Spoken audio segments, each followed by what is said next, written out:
বিকেল গড়িয়ে এলো, এখনো কোনো মানুষজনের আগমন দেখছি না।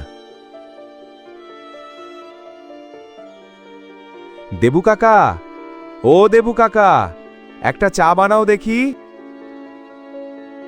অনেক দিন তোমার হাতের চা খাই না। ভাতিজা বসো, অনেক দিন তো দোকানে আসিস না, তা কেমন আছিস?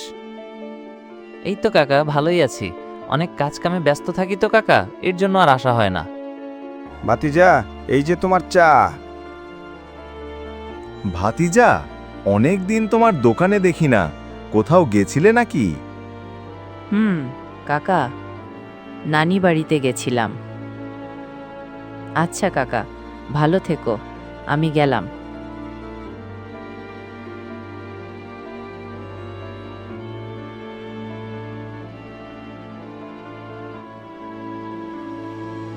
কাকা, ওইখানে কি যেন লেখা দেখতে পাচ্ছি, ওটা কি? আমিও তাই দেখছি অনেকদিন ধরে। তো গিয়ে দেখি তো কি লেখা। আমি 1000 টাকার একটা নোট হারিয়ে ফেলেছি। কেউ যদি খুঁজে পান, দয়া করে আমার কাছে পৌঁছে দিন। আমি একজন বৃদ্ধা মহিলা, চোখে কম দেখি। আমার ঠিকানা নিমতলি গ্রাম। কাকা, মহিলার বাড়িটা তুমি জানো? চিনি, পাশের গ্রামে। এই মহিলার ঠিকানা আমাকে বের করতেই হবে। দেখি এখন যাই, খুঁজে পাই কিনা।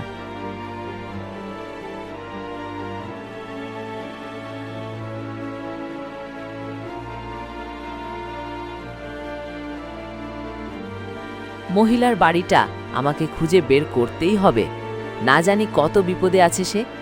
দেখি তাকে কিছু সাহায্য করতে পারি কিনা।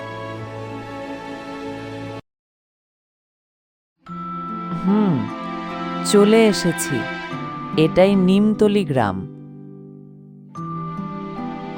ওই যে বৃদ্ধা বসে আছে। কি? গলির মাথায় চায়ের দোকানের পাশে আমি আপনার 1000 টাকা খুঁজে পেয়েছি।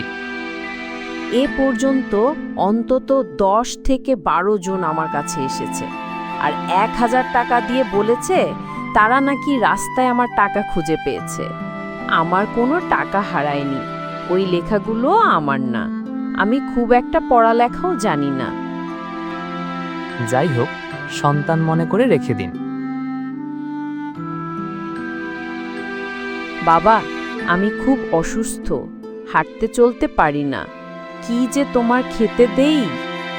আরে না না, সমস্যা নাই, আপনি বসেন।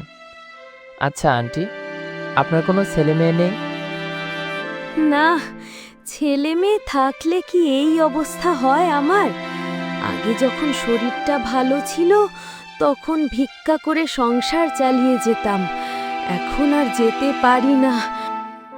আচ্ছা আন্টি, আমি এখন গেলাম। তুমি যাবার সময় ওই কাগজটা ছিঁড়ে ফেলো দয়া করে।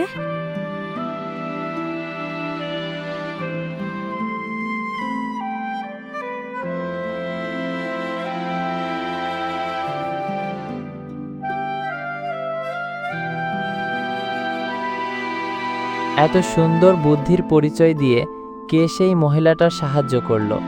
আর যাই হোক, আমি তাকে ধন্যবাদ জানাই এত সুন্দর বুদ্ধি ও প্ল্যানিংয়ের জন্য। এভাবেই বেঁচে থাকুক আমাদের মানবতা।